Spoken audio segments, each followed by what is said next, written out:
ماضی کی طرف واپسی۔ پاکستانی قوم، آپ لوگ سیٹ بیلٹ باندھ لیں، ہم 1970 میں لینڈ کرنے لگے ہیں۔ فیصلہ یہ ہوا ہے کہ 27ویں ترمیم ہر صورت پاس کی جائے گی۔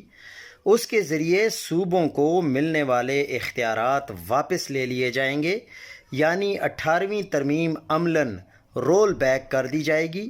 سارے اختیارات مرکز کے پاس اور صدر کے پاس چلے جائیں گے۔ اسمبلیوں کو ختم کرنے کا اختیار بھی صدر کو واپس مل جائے گا۔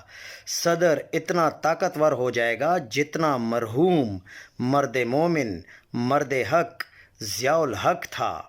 ایک منٹ رکیے، اتنا طاقتور صدر؟ یعنی آصف علی زرداری کو اتنا طاقتور بنایا جائے گا؟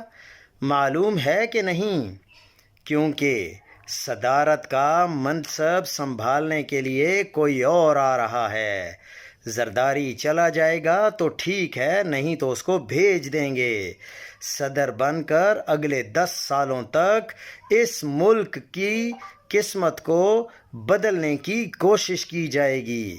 جب دنیا برق رفتاری سے ترقی کر رہی ہے، ہم بیک گیئر لگا دیں گے اور جنرل ضیاء الحق کے 11 سالہ تاریک دور سے ہوتے ہوئے 1971 کی طرف نکل جائیں گے۔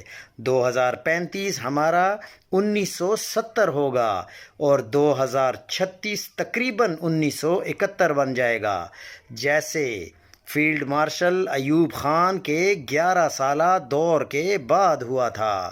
اور کیا ہوا تھا یہ پورا پاکستان جانتا ہے۔ مزید وضاحت کے لیے جرمن سیریز ڈارک کی چند قسطیں دیکھ لیں۔ ماضی کی طرف سفر سمجھنے میں آسانی ہوگی۔ ٹائم مشین میں بیٹھنے کے لیے تیار ہو جائیں۔